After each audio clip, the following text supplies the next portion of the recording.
Not yet. Live. Wait. Yow. Now. This is Paul Ogata, and you're watching the Break It Down live show. That's right. We are live. And I'm recording from Lake Arrowhead, which is fun.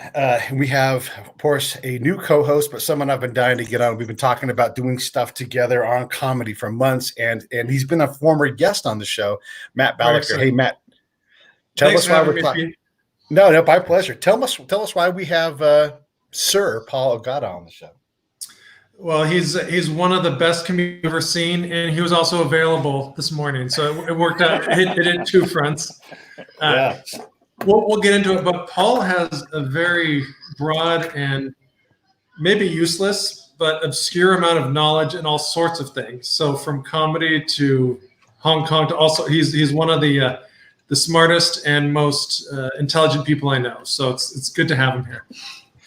Yeah, I agree. I thought let's for sure get into the Hong Kong thing because I'm interested in that, and that's not something you're often going to hear. But first, let's talk a little bit about the state of comedy because we just had we were talking off mic. We just had Aries Spears on the show, and he's like, "I've got a gig at up in Indiana this weekend. Actually, he'll be in at what is it called? Not Spectrum, not Palladium. Anyhow, I'll figure out the name. Helium. That's what it was. Helium in Indiana." Chad Prather is out on the road going to places like Utah where they're a little more open for business and everything. What's the state of comedy for you right now, man? Where are you at with your level of comfort to get shows? How available are shows? Talk to us about where comedy is at. So is that which one are you addressing this to? I'm addressing Paul right now, and then you can definitely follow up, Matt. Sounds good. Oh, well, largely clubs and other venues have shut down. They're slowly starting to reopen. But then you're seeing guys like Aries Spears getting in line. I don't know if he had this gig scheduled before everything shut down, and now that they're reopening, they're just resuming their schedule. But it'll be guys that are in movies or had TV shows that will start snagging these gigs first. And that's fine. So I'll sit back and let these other comics knife fight each other for these spots until there's a broader opening of clubs and venues and cruise ships and or theaters. So until then, I will sit back with my dog and my wife and enjoy this downtime, this enforced downtime. Love it when the dog shows up. Matt, what's your follow to that? Yeah, when would you get on a cruise ship again, Paul? That's my follow. Like, what would have to happen where you would go underground with thousands of strangers in confined, poorly ventilated areas? Immediately, I would do it. No, I'm sure when they reopen, they'll have the proper protocols in place and safety measures. So I have utmost trust in their because it's a self-serving thing for them. They want to create a safer situation for people to resume cruising, so they're not going to prematurely open and have and that's going to cause the complete death of their industry. So I know those people, and I have faith in their safety measures that they'll be implementing. So when it happens, I'm all in. Yeah. When you look at the state of the economy, you talked about like maybe the industry going away or completely being redefined. Where would you put us, like in terms of the comedy, the live stand-up comedy industry? Is it in the ICU? Is it day to day? How would you characterize its well-being? It's more like Captain Kirk in Star Trek Generations, where it's in a temporal vortex and it's completely removed. It's gone. It'll return at some point but it's existing in a flux right now. I don't think it's dead. I don't think it will die, although certainly Kirk died in Star Trek Generations, but maybe that's a faulty analogy. But it'll be back. It'll be different. A man can't stand in the river without the river changing the man, or the man changing the river. So it'll be back. It'll be different. But rest assured, there's not a shortage of broken people who need to yell opinions at alcoholics. And no shortage of alcoholics who want to just drink on a Tuesday. Yes, absolutely. As he takes a pull off his unnamed beverage. Yes. Yeah, and then just a little bit more, and then Matt, take the next question. But when it comes to getting on a bigger bill. Any concerns with that at all? Is there been a reshuffling of what it is to be a headliner or a national or international headliner, or do you have to kind of backtrack and say, I'm willing to work, and if that means I gotta, open for Matt. By the way, Matt's a comedian in his own right. Is there a reshuffling, do you think? Yes and no. As we see when these clubs are reopening, it's going to be the comics with a larger presence than comics with a smaller resume that are getting these gigs. So there's not a real reshuffling. And in fact, even in Zoom shows, comics with larger resumes, they're still doing Zoom shows too. So we're all in this, and it's just a different delivery system of comedy. It's not necessarily, I don't think the game has significantly changed.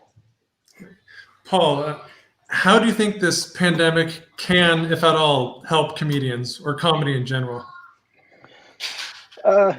In terms of weeding out the chaff, or that could be an example, or reinventing it in maybe a better way, or. Well, I'll tell you one thing. It's hardened me up. I can now when I do Zoom shows and you don't hear laughter, I don't have the immediate need to go cry behind a dumpster anymore. It's you get used to the silence, which is weird because I used to do morning radio for 8 years, and there you have no feedback. You just shout into the void and you hope that people are listening. And so I kind of fell back on that and had to rely on that. Yeah, and then has what a headliner is again been redefined in a different way? Like if you were already ahead of the game on Instagram just because you worked that hard, but you weren't necessarily booking huge rooms because you didn't own theaters, right? Like there's comedians that own certain theaters, they go there, they always kill. But if you killed on Instagram because you were funny on IGTV, is that redefining what that headliner is or could be? That's always been changing. The definition of what a headliner is. Ever since social media came around, you had YouTube comedians, you had Vine comedians, you have now TikTok comedians, and they're landing or were landing theater gigs or headliner spots at comedy clubs, and then they show up and either they deliver their TikTok material and no one laughs, or they draw out their fan base by the hundreds and then do their silly TikTok things and everyone leaves happy. But that's it's changing, and it's always been like that too. Even before social media, a lot of the larger comedy clubs were becoming less comedy clubs and more come see a famous person club, where it would be a movie star coming and doing a weekend, right. And people leave thinking that's comedy, but it's a dynamic art form. Yeah. Paul, I mean, you do great crowd work and your interaction with the audience is fantastic, but now that you don't have that, how are you writing? What are you doing to sharpen your sword?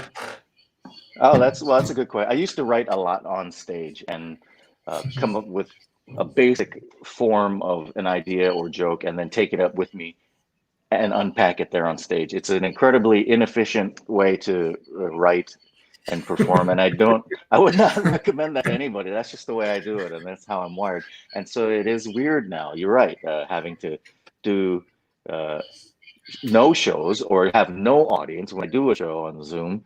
But I can still do that because with Zoom you can still see people and sort of slowly pound your metal into a sword that way.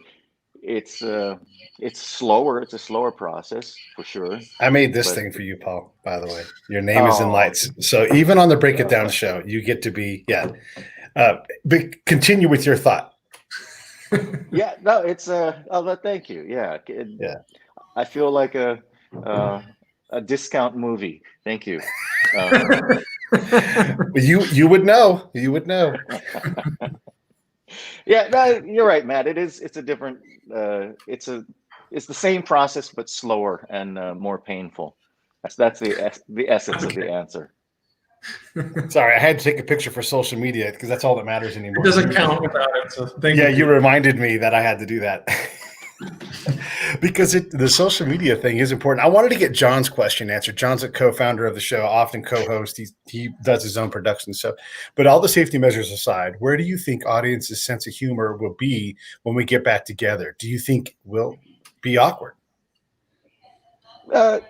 Sure. No, I don't know if it'll be awkward, but it'll definitely, I think people will be hungrier to laugh after all of this lockdown, after all of this stay-at-home measures.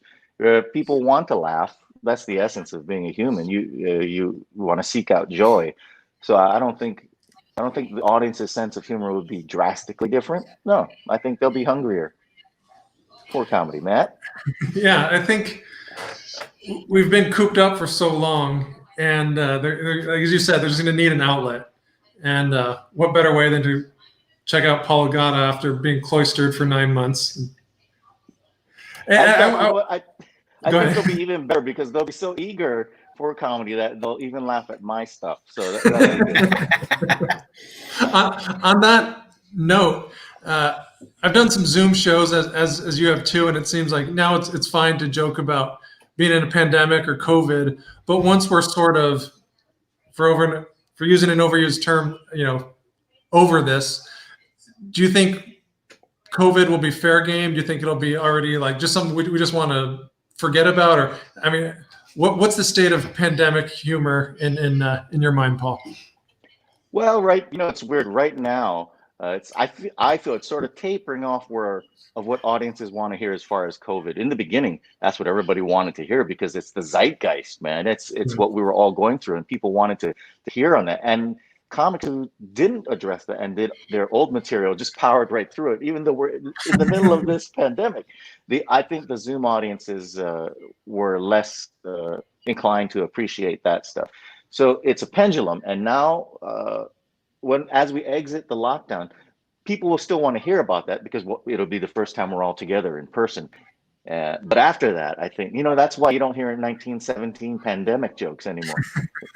People got tired of hearing about it, and so at some point, hopefully, COVID will be the same way, and we'll move past this. You'll have a random joke or two, but it's like when you hear a comic going, "Remember Ronald Reagan? I love come on, man." Yeah. I got to say though, as a Ram driver, I drive a Dodge Ram. The loss of the Dodge brothers back in 1917 during this it kills still to this day. It's too soon. Too soon. I wanted to get into a little bit about Matt. Do you have any more comedy questions? Do you have thoughts on comedy post COVID?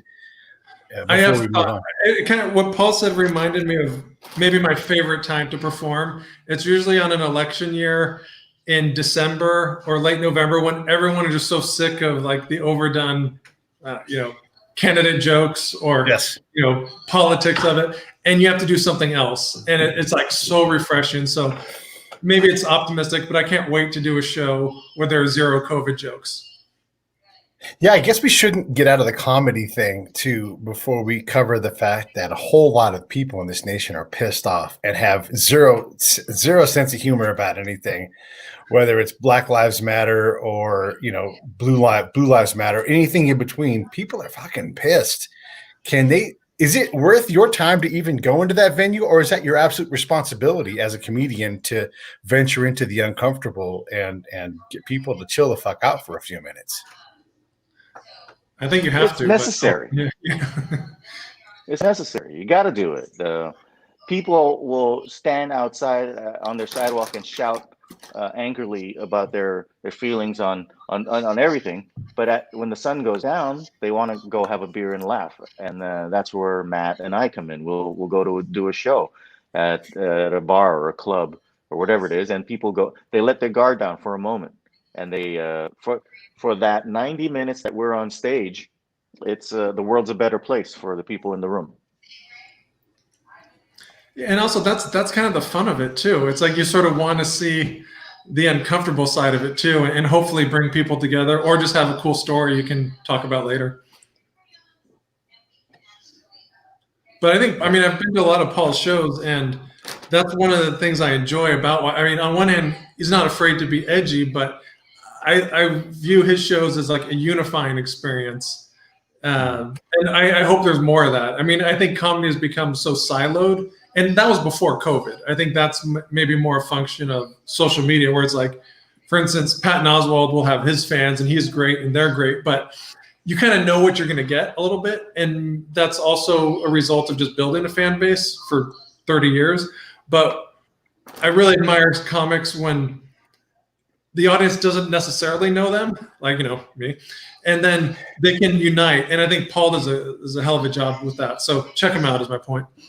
Yeah, and for sure, we can get you Paul's. Actually, I wrote a banner, and I didn't put Paul's actual website in because I've got to edit that thing while we're going here.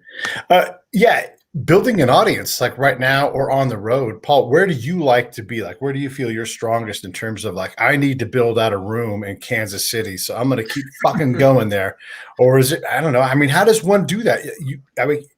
We're all established. Aries was talking about like, he's like, I know I'm established, you know, but still a lot of people don't know my name. I've been in a world famous movie, Jerry Maguire, but I'm still, you know, I'm still doing all these things. And yet I have this incredible body of people that follow me. How do you deal with that? I mean, are you ever satisfied as a comedian? Is Kevin Hart satisfied with the size of his audience? I don't think Kevin Hart is satisfied with the size of his audience. That's what makes Kevin Hart such a force in entertainment, is that he's never happy with the massive success he's had. He's always wants to build on that, and I think all of us can take a lesson from Kevin Hart's playbook on that. But far too often, and I'm guilty of it, we get complacent and we sit back and we say, okay, well, you know what? When I first started, I was doing open mics, and I just wanted to get paid to do comedy. And so a lot of us will just take that step, and now we're good. Now I'm getting $20 and a free nachos to do comedy, and we don't progress more than that. And then the people who do get $20 and nachos and aim higher than that, a larger or the same percentage of those people are like, I'll be happy if I can just get an out of town gig. And so, you know, it winnows down the field of comedians who are their hopes are outweighed by their complacency, and until you get to the one at top, and there's Kevin Hart at the top, you know. But at all levels of that pyramid, there's people like me out there who want to do a little bit more than what they are doing, and then there's people like me also who are very happy and with not doing more, I guess. Oh, Pete, a while back, I interviewed Jim Gaffigan for a project I was working on, and Wow. he had finished Madison Square Garden not that long before, and he was talking about striving for more. Like it's like a never-ending thing. I'm like, you just freaking did the Garden, and is already worried about like, can I do it again? Can I either sell it out, or is there something? So I think that's sort of the unhealthy but necessary drive it takes to want to improve yourself, because there really isn't a top. Like even Kevin Hart, like I'm sure he probably wants to win an Oscar or have a production. I mean, I'm sure there's goals ahead of him that keep him motivated. You're making me think about like any high-end performer, and I would say that pyramid, that mountain that you try to get to, where Kevin Hart's on top in this case, but there's also a mountain adjacent in the same range where you say Dave Chappelle is the greatest living comedian because he's you know our Carlin for this generation or whatever. There's the artistic side where you were like really doing things that, you know, people, and this is in no way a knock on Kevin Hart, because he's incredible and he's hilarious, but you look at different people and what they're great at doing. Matt wrote a book about Greg Giraldo, you know, and how great he was at roasts. You know, people remember Carlin's, you know, bits because they were so impactful. When you think about that, like, do you care? Are you in the saddle between the two mountains? Do you have a sense in general for yourself, either of you, or in general in the comedy world, you know, that battle between, like Fishbone as a band is the best example ever. They always make the artistic choice. They don't give a fuck about success because they do this as artists, and people care about those that know about Fishbone. Instantly are like, this is fucking great music. So how do both of you guys deal with that conundrum of success, art, and making money and surviving? I married a successful woman so I can be the artist. That's how I deal with that. But Trophy husband. Yeah, so you know, we all have to make our sacrifices, Pete. Yes. What about you, Paul? Trophy husband status? No, I'm just I'm lucky to have a supportive wife, and she has a job, and like Matt's wife, and so uh, it allows us to do these things, to do comedy, and sure we get paid for it, but it's an unorthodox situation for sure. But to answer your question, uh, I don't know. I think we aim for art as comedians, and largely it's subjective. It's like saying what's the best way to prepare sausage, and some people are like, I like it with eggs, and people are like, no, you're stupid. It's best in jambalaya. But jambalaya is the greatest thing for the person who loves jambalaya, but for you it might not be. So just there are certain people that love Dave Chappelle, think he's the greatest. So there's certain people who love Kevin Hart, think he's the greatest. But nightly, I will tell you, when Matt is on the road or I'm on the road, we're at a club somewhere, there's going to be somebody out there who thinks that we are the funniest thing they've seen. And that's the beauty of live stand-up comedy, is that it's a connection between people. And sometimes the connection is electric like that. There's nothing else like that. Even live music, I'll put live comedy above live music because it's a personal connection. You're having a conversation where you're the only one talking, generally. Yes, me. No, but when I do shows, I like to have a conversation. I like to involve someone in the audience. I say if it's a good show, we had a good show. I say, and also if it's a bad show, yeah, we suck, not me. But it's always the crowd that sucks if I'm bombing. The crowd, yes. Yeah. I think I said 10 minutes ago that I was almost done talking about comedy, but I have another comedy question. I've always been curious about this because I think comics as a whole, you all will talk about like, your version of psychosis or whatever it is that makes you want to go in front of people and lay your soul bare, but never feel great about, things in general. I mean, you think about all the different comedians that are talking about their own personal therapy. Is it someone like Joe Piscopo comes to mind, where he gets in the gym, gets into shape, and it's like he no longer needs comedy? And I don't want to say he's not funny anymore, but he certainly wasn't funny anymore. Is it because he got healthy and got better and he's like, I don't know, I have other things to do? What are your thoughts on, that comic, place, state of mind where, just the job by itself, you end up in a bar, at the end of the night, and it's like, now what do I do? Oh yeah, I just got done working. Talk a little bit about, both of you talk about that. Like, is it that Joe Piscopo gets strong and healthy and better? Is it something else? What is it? You can't be funny with a six-pack. That's what Paul's saying. Comedy is not for the pretty. It's no. It's I don't know. There are people who are good at comedy, and there are people who need to do comedy. So you find out who's who later on. Jerry Seinfeld was good at comedy, but he got successful. He's a billionaire now, or close to it, but he still does comedy because he needs to do comedy. Guys like Joe Piscopo, I guess, didn't need to do it. He was, I don't know if he was good at stand-up. I've never seen him do stand-up. I think he shot to fame on Saturday Night Live and then rode that little special engagement at the comedy club train for quite a while. And he might be funny. I don't know. I've never seen him. But the last bit I saw him do live was, I think it was on the late show or the Tonight Show, I think. And he was doing no shirt on, doing pull-ups with leg ups and then rotating his, and I'm like, that's not comedy. That's working out. That was his comedy at that point. CrossFit bit. That's Well, John has another question. Shirt on. And he might have been oiled up. Could have been sweaty. Either way. Yeah, John, question. Have you ever really taken pleasure in absolutely obliterating a heckler? Is it as fun as it looks? Yes. That's the end of the answer right there. Great closed question, John.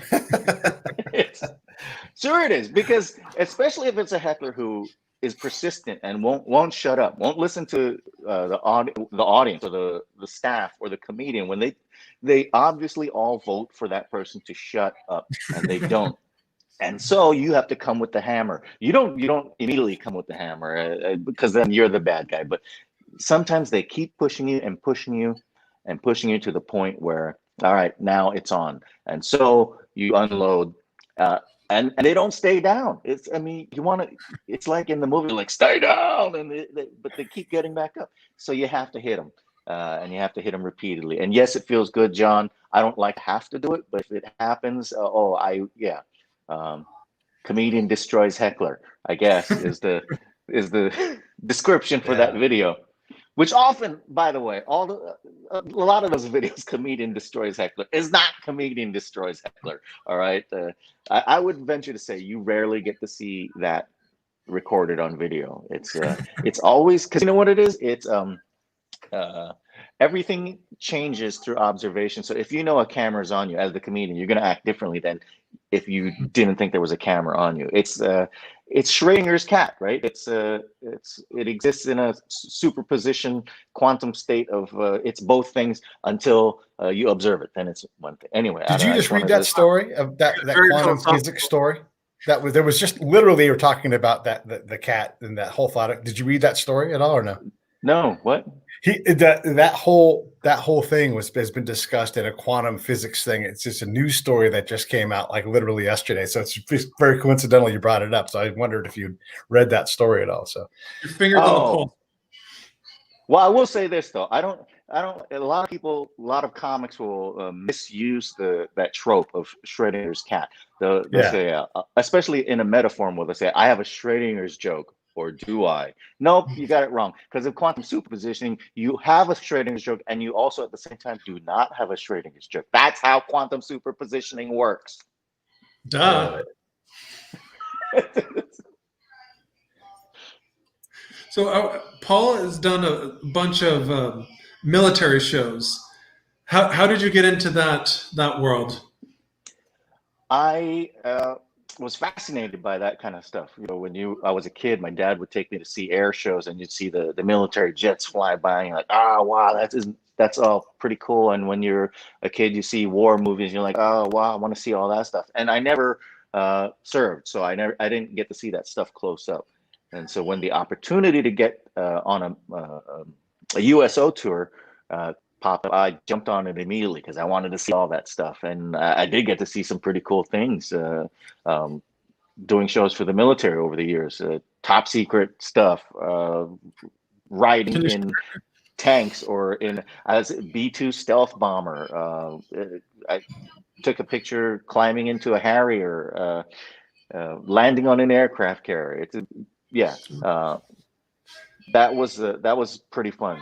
But over the course of seeing all those things, I got to meet the people. I got to meet the men and women in uniform, and that's far more of an amazing experience for me than seeing any of the other stuff was, than getting to fire machine guns or throw grenades or whatever. But meeting the real people doing the most difficult things that we ask them to do, that we task them to do in impossible situations, and they all have unique stories, and that's what really draws me back. I'll go back anytime, any place where we have men and women in uniform at, whether it's domestically, internationally, in a war zone. I'll go back. My wife told me not to, but you know,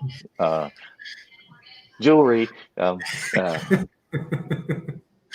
But yeah, wherever they are, I'll go. It doesn't, and people always say thank you for doing what you do, Paul. I'm like, no, I don't do anything. I show up and I eat their food. That's all I do. But it's my way of saying thank you.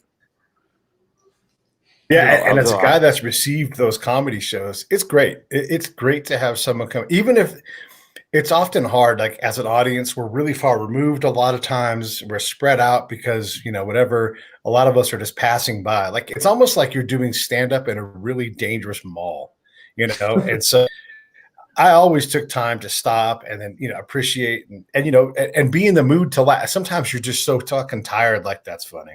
That's funny. So just to fly halfway across the world, to fly into a dangerous place and to go, I can speak for all of us. We always love it. We appreciate it. We had Robin Williams, John Elway, a hot chick. I can't remember her name right now off the top of my head. And then the guy who was the super Creole guy from Waterboy, all were there. And they just, Leanne, what's her name? Leanne. Ryan? I can't remember her last name. No. Yeah, Leanne Sweden, she came out. And so, Robin Williams, hilarious. The Creole guy who was in Waterboy was hilarious. Leanne Tweeden did her job on Hot and signed things. And John Noe was like, I'm not funny. I'm not looking, but I can throw footballs. And so he just started hucking footballs around the audience, It's just great, man. So even if you just do it out of the goodness of your heart, it works. It's such a great break. We had Billy Blanks came way out. I was in a super distant remote camp, and Billy Blanks came out and gave us a workout, And as ridiculous as it seems, and it was, God damn, that dude got on a plane and he went to where he must have said, "Take me to where nobody ever goes." And then he showed up all motivated and sweaty. And we were like, "Fuck yeah, man! This all right. We'll work out with you." And it was awesome. So definitely tell your wife it means a lot to all of us when you guys, even if you just go to Kuwait or something like that. If you don't go to Afghanistan, go do it because it's really wonderful. Thank you. Yeah. No, listen, and I see the gratitude. We showed up at some fob or in the middle of nowhere, and Shindan, I think, and the guys there built a stage and spray painted a sign that says Shindan Improv, and Right. they made it into a comedy club for the show. It was wonderful. We did another. I can't remember the name of this cop command outpost in the middle of nowhere in Afghanistan. We showed up, and every day at 3 p.m., the Taliban would launch shells at them, mortar shells at them, and every day at 3 p.m. So we fly all the way out there to the middle of nowhere. And what time do they schedule the show? 2:45. Come in 3:45, maybe 4. Yeah.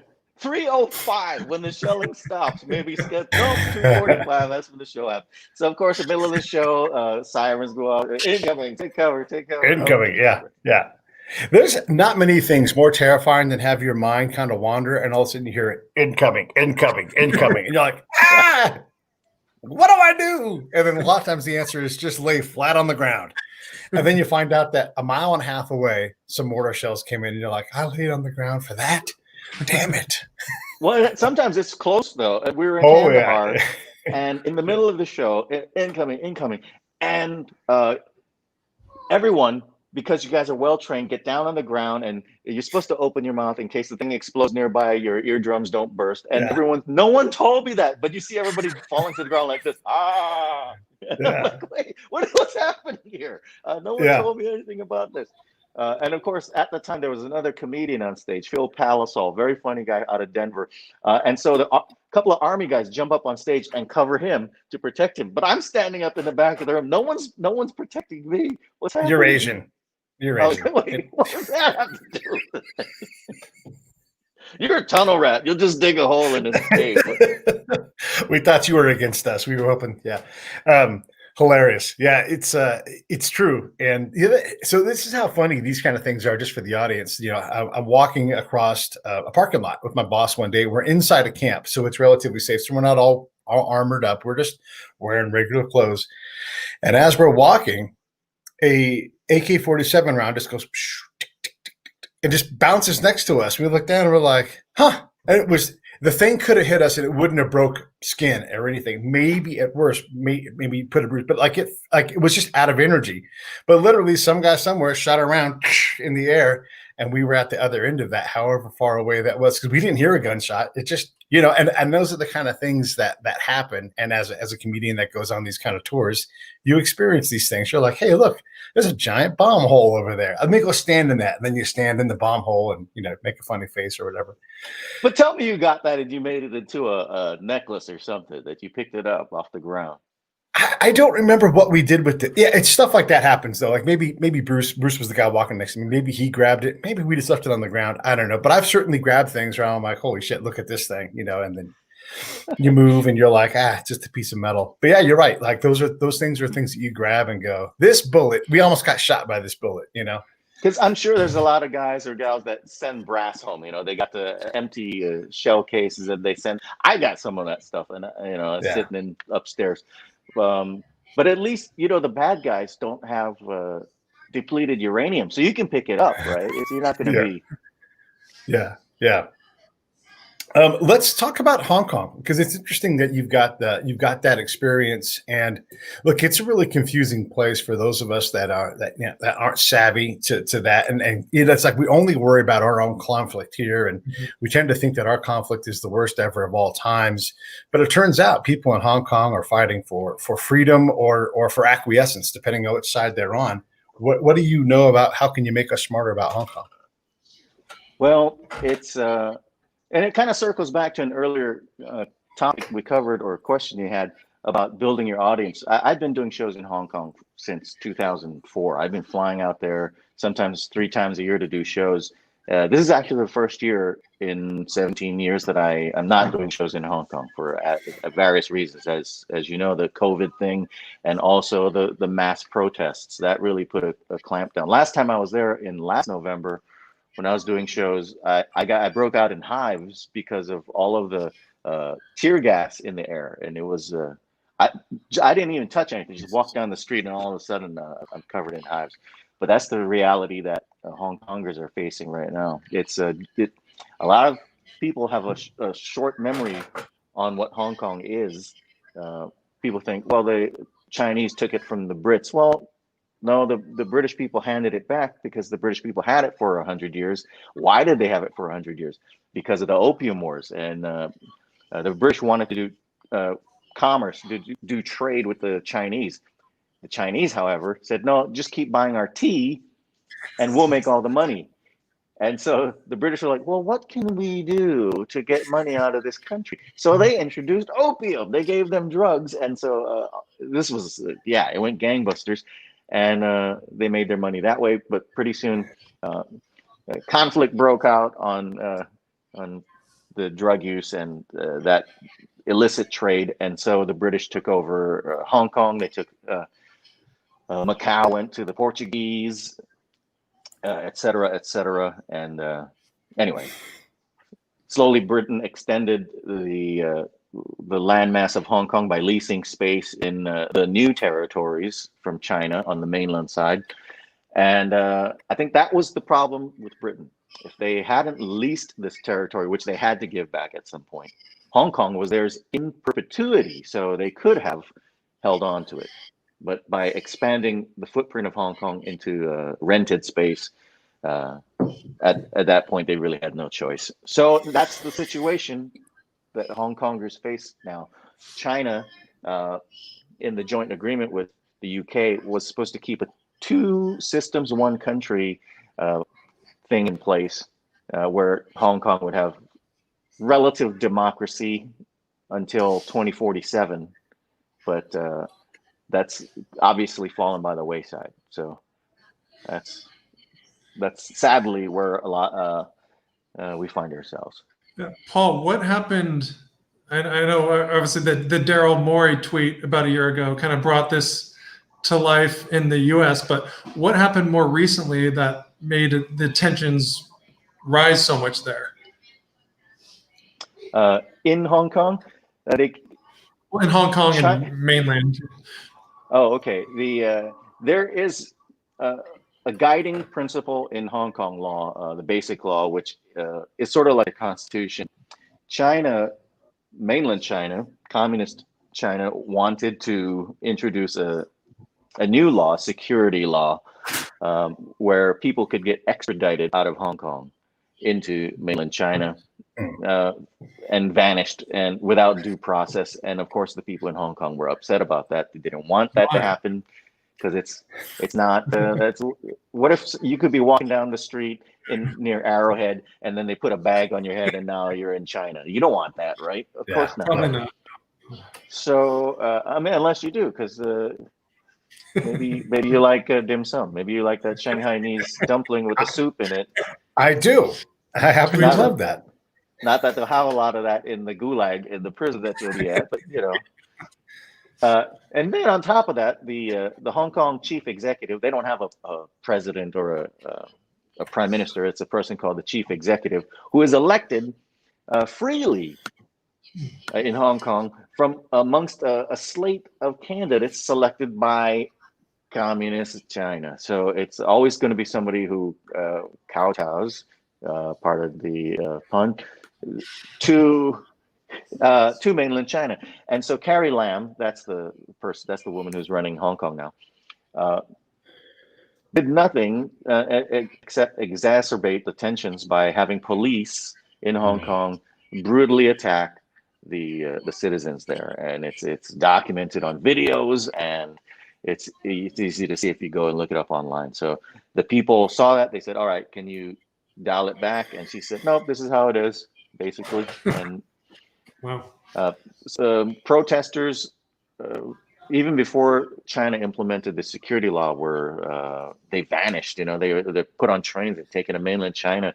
People who owned a bookstore that sold books espousing freedom and independence from China were vanished and taken to ostensibly, I guess, re-education camps in China.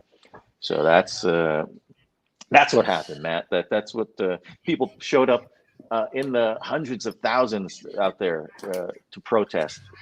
It was an amazing sight to see. Then students took up positions at the Hong Kong Polytechnic University and other universities there too, and staged holdouts against the police, where the cops came in with weapons and tear gas. Which, by the way, did you know that in America we are not allowed to use tear gas against enemies? You can't use that in war. It's part of the Only on your own. yeah, but here the cops can just Only at a protest or Waco, Texas, or something. Yeah, I don't understand the standard. It either lets everybody have tear gas. Why can't I have tear gas? You know, the only person gonna stop a bad guy with tear gas is a good guy with tear gas. More right? tear gas. Absolutely. So let me ask you a question about Hong Kong then in general. And are they legitimately called the Hong Kongers? Is that the what do you ever call the name that you call someone? Or are they the Hong Kongese, or what is the actual name? Is it Hong Konger? Hong Konganesianers is not the correct term. They like to call themselves Hong Kongers, I guess. Okay. And who decides this thing? Like, who decided Seattleites and, Los Angelinos and then Phoenicians? Like Phoenicians, because you're from Phoenix, it's just weird. Anyhow. No, you're right, though. You're right. Why is it you're Canadians from Canada and not Canadians from Canada? These are important questions that this podcast seeks to answer. That's right. That's right. Yeah. I mean, do you think of people from Phoenix as Phoenicians? Have you ever used that term out loud? Why don't they use that term? I don't know. That's a good one. Yeah, thanks for bringing this up. These are the things I think about. Why are people from Glasgow Glaswegians? That's a good one. Are they really Glaswegians? Glaswegians, yes. Yeah, because they want nobody to say that word ever. Yeah. And then like Afghans are called Afghans, not Afghanis, and yet we all say Afghanis, and they even say Afghanis because they care less than we do. We're like, no, you can't call them Afghanis. They're like, I am Afghani. They just move on with it. The folks in Hong Kong, where do you think they are? Like, do they want to be free? Do they merit the support of what we would call the Five Eyes, the US, Canada, UK, Australia, New Zealand? Like, is this something that we wade into, or is this inevitable conclusion going to be that they become Chinese? That has always been the inevitable conclusion. At the end of the handover agreement, the term of that agreement from the UK to China, Hong Kong becomes just Chinese. That's it. It becomes part of China. But there are a lot of people, especially the younger people, who they were born into freedom. Prior to 1997, if you were born in, or rather after. Anyway, I don't know what my point is. A lot of the younger people, all they know is freedom. They know the internet. They know in China you can't get on Facebook, you can't use Google, but in Hong Kong, which is a special administrative region, SAR, of China, you can do all these things. Well, not anymore. I think they're clamping down more and more. Obviously, you can get around these with VPNs, virtual private network software, which has been a godsend to me every time I've been to mainland China doing shows. It's but China clamps down on what you can read, what you can hear, and that's what Hong Kong has always been inevitably moving towards. The question is, will China respect the agreement they made with the UK about the length of the transition? And it seems like the answer is no, and people are upset about that. We'll see. Why does China happens. want more problems, though? I mean, they have, I always like to say, like, they have a middle class that's bigger than the entire population of the US, and they demand more things. They want higher quality things. They want electricity. Why would China want to even mess around with an extra problem like Hong Kong? Everyone's the hero of their own story. And, you know, in China, what they view Hong Kong as, what they view Taiwan as, is theirs, and it's historically theirs, is how they view it. They don't want, in fact, they cause a lot of problems with the United States when we support Taiwan, when we sell weapons to Taiwan.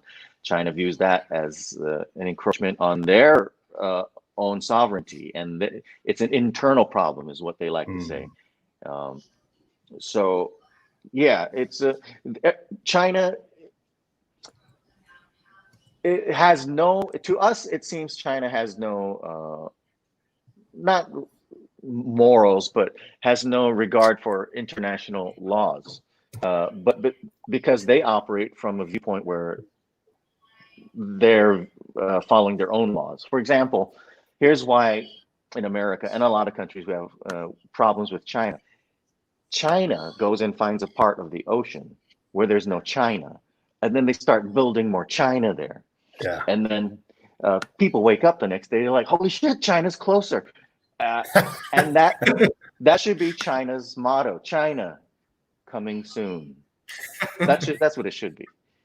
But Paul, how did you learn so much about this? Is it a combo of Reddit and visiting, or I mean, it's great hearing this, but how did you become so knowledgeable on this subject? Well, it's like I said, I've been going to Hong Kong for 17 years doing shows. I've been to China many times, mainland China many times doing shows, Taiwan doing shows, and Macau. So you see things on the ground that you are privy to here in the States. You don't get to see what's going on. You don't get to hear from real people what's going on.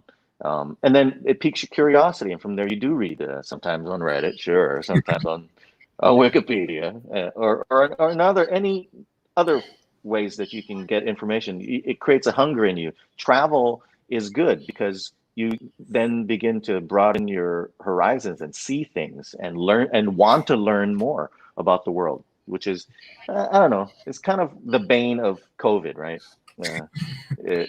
Is that it shuts down travel. But this world got to a point, and I think the world is fixing itself, right? Excessive travel was such a problem. It created pollution on this one. And it also was the vector for transmission of this coronavirus that enabled this local disease to become a global pandemic. But now, because of this global pandemic, excessive travel has been curtailed. So the Earth, I think, is somehow healing itself. Yeah, interesting. Yeah. So thank you for coronavirus, is what Paul Ogata says. Thanks. Yeah, well, listen, you think I'm being facetious, but this year started with candles that smelled like Gwyneth Paltrow's vagina. And then now we're in a global pandemic where one of the symptoms is loss of sense of smell. Do you see what I'm saying, Matt? See. Full circle. Thank you. Wow. The world is fixing itself. That was quantum mechanics stuff. Yeah. Schroeder's cat just meowed in that box. Okay. So, yeah. I'm letting jokes go by because I'm not trying to get in trouble. Okay. So the Hong Kong situation, what else fascinates you? I mean, Hong Kong is one thing, but and then how the hell did you build an audience in Hong Kong that wants to see you? Like, how does one even do that? You're not good, but you don't live anywhere near Hong Kong. It's tenacity. You know, it's just showing up. A friend of mine moved. Couldn't you be tenacious in Phoenix? It's closer. I could. But I don't have a friend who owns a comedy club in Phoenix. A friend of mine moved to New York City. to Hong Kong and opened a comedy club there. But prior to that, he'd brought me and some other comedians out there to do shows. And then he saw that there was a market for it. Prior to his club, there wasn't a full-time comedy club in Hong Kong, in all of Asia, in fact. But he had a vision and he built a comedy club there. And it's been running since 2005, 2006. And I really see that club, the Takeout Comedy Club, as sort of the impetus for the explosion of comedy in that region. Prior to that, you had an outfit called, I don't know, it was a British guy who was doing shows at an Indian restaurant in Hong Kong a few times a year. That was the extent of the comedy scene in Hong Kong and Asia, pretty much. It was the same guy that took them around to different restaurants. But once this friend of mine opened a club in Hong Kong, now and it's called the Takeout Comedy Club. Is that what it is? Yeah, Takeout Comedy Club in Soho, Hong Kong, 35 Elgin Street, and 6220 I don't know the whole phone number. Anyway, it's it became a base, a home for comedy there, and so now comics could. Now there's healthy scenes in Singapore. There's healthy scenes in Kuala Lumpur, Malaysia. There's healthy scenes in Jakarta, Indonesia, Bangkok, Thailand. Takeout comedy, I think, inspired kung fu comedy in China, and they had a string of shows, a tour that you could do that went all over Beijing, Nanjing, Shanghai, all over China. And of course, now the government shut that operation down because they don't want Westerners doing comedy in mainland China. Yeah. Yeah. What do they feel about it in Hong Kong? Like, is your buddy getting roughed up? Is he getting letters? The guys in leather jackets come by and say no more?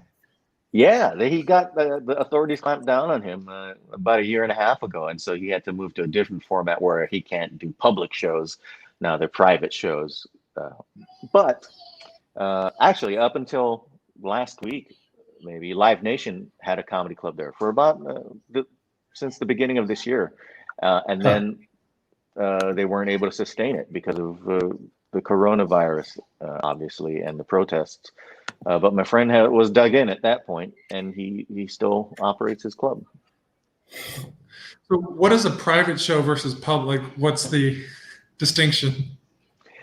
He's not allowed to sell tickets at the door. It has to be a private, like an invitation thing.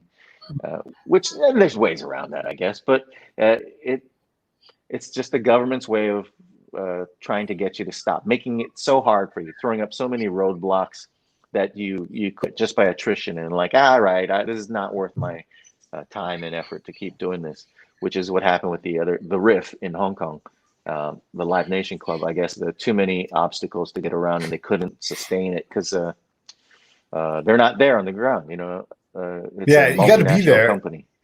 And is your buddy benefiting from this clampdown? Because that would make me want to go there, like, the big fuck you to the man, no matter where you are, no matter who the man is, whether they're in Man King or Nan King, you're like, yeah, I'm going to go to this club. I'm going to spend some money on this. It is open. I think you can check out takeoutcomedy.com, and you'll see if and when there are shows scheduled. And you'll see it's a vibrant scene. There's a lot of very talented comics in that city. You won't be disappointed. Go check it out. And John wanted to know from it. Yeah, I don't think he's benefiting from it. I don't think he is. It's obviously it's cramping his business. And then John wanted to know, why was Asian culture so ripe for a comedy explosion? Well, it's not that Asian culture was ripe for it, but they had not had American style English language stand-up comedy. Stand-up existed in some form everywhere. In China, it was called crosstalk, whereas hold on, my dog's eating my charger. Yeah. They had a thing called crosstalk in China, mainland China, where it was kind of like Abbott and Costello, two guys just talking with each other, and that was what they had. They didn't have what we do, what Matt and I do, what Aries Spears does. They didn't have that there.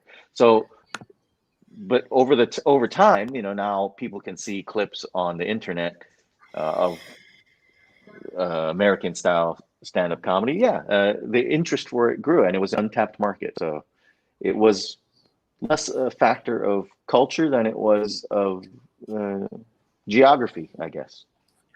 And are the crowds there, Paul, mostly expats or locals, or what's the mix in the audience?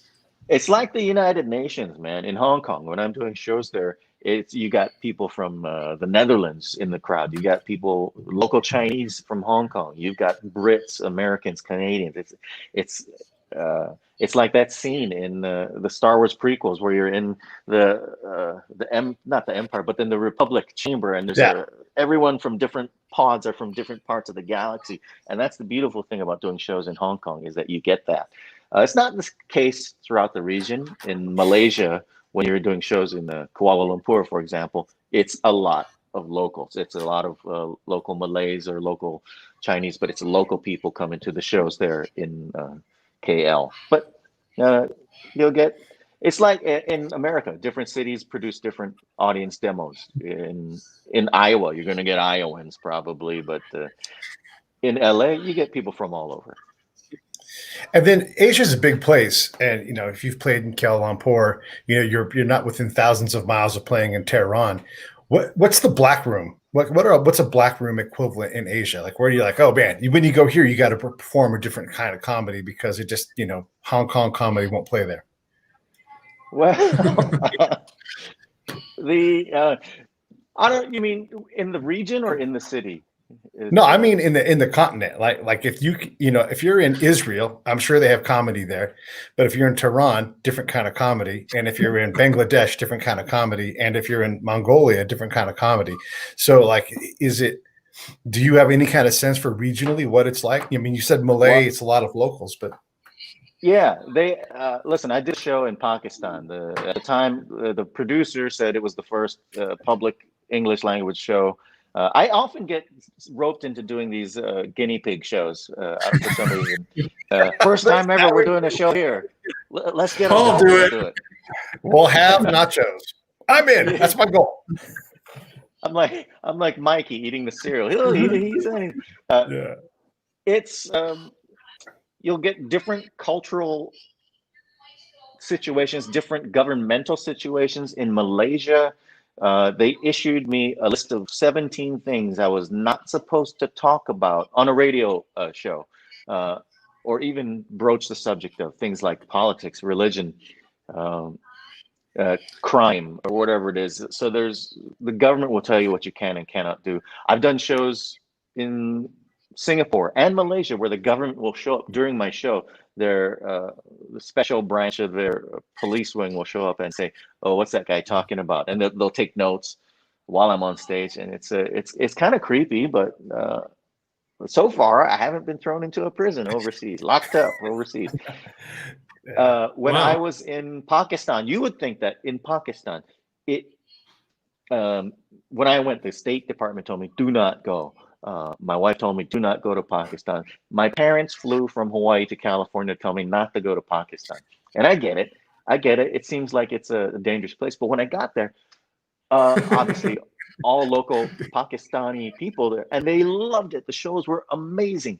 So I don't know. There's really no black room. There's no places that you have to substantially change your act. Obviously, little tweaks here and there. Like in mainland China, you cannot address the 3 T's: Tiananmen Square, Tibet, and Taiwan. You cannot talk about those things. Oh, thank God, titties are not on the list. Yes. Yeah. Well, those are 2 things, and yeah. Oh man. All right. So everybody should definitely go check out Paul Ogata at paulogata.com. Fortunate for you to get your own name as your URL. That's fantastic. Shows coming soon as he can be guinea pigged into something, or, Well, I'll tell you what, if you need a dose of whatever it is, the hell I do, on Emmy night on ABC, this is September 20th, go check out the Emmys. But before that, it's the lead into that is Celebrity Family Feud, and you can catch me on that. I am Brad Garrett is a friend of mine, so he asked me to come and be on his team. So it's me and a bunch of other comedians and Brad Garrett versus Ray Romano. So it'll be an actual, fake family feud on Celebrity Family Feud, September 20, ABC, right before the Emmys. check it Perfect. out. Yeah, for sure. And then you said Ray Romano. Do you ever go play after you do Ray's Room in Vegas? Do you ever go play the Dirty at 12:30 over at I think it's at South Coast? Yes, I've been there. Gabe's a friend of mine, Gabe Lopez, the Yeah, guy who Gabe's a runs good that dude. thing.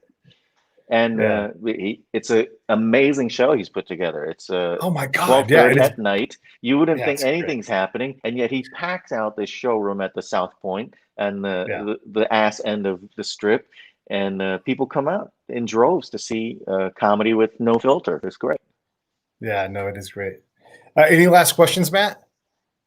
How did you learn the correct pronunciation of Pakistan? I don't even think I don't know if I'm saying it I was correctly. impressed by that. I always said Pakistan, and you showed me the right way. So you're clearly more culturally literate. So my hat's off to you. I don't know if that's correct or not, but I will say this: as Americans, we don't give a shit about how people say things. We say it our own way. So maybe I'm saying it wrong. Maybe I'm saying it correct. I like how you're saying don't care. Yeah, And is that there's not correct? really a P sound in Arabic. So if an Arabic pronunciation, it would be like done. I'm not saying either. And like you said, let's just call it Pakistan and be done with it. Or Are you there's that, Pakistanis? Middle Eastern country. There's a country in the Middle East called Qatar, which as Americans we're like, you go to Qatar. Qatar. Yeah. Yeah. Or if they slow down, they'll say Qatar. Like saying it slower makes it better. Yeah, that's our go-to as Americans. If people don't understand us, we just use louder English. Yeah. I love how President Trump says China. It's the shortest word ever, and he can't say it. Yeah. Well, listen, man, I appreciate you coming on. Let's do another one soon. I know John wants to chat with you. I thought he was going to be busy today. I should have invited him, but I guess he was available. So my bad, John. I apologize. Everybody should definitely go to paulogata.com. Check out his stuff wherever you are. Always go check out The Family Feud, but in general, check it out before the Emmys you said that was going to be the Yes, September 20, right before the Emmys, Celebrity Family Feud. Perfect. All right. Thanks, man. I'm going to sign off. Here we go.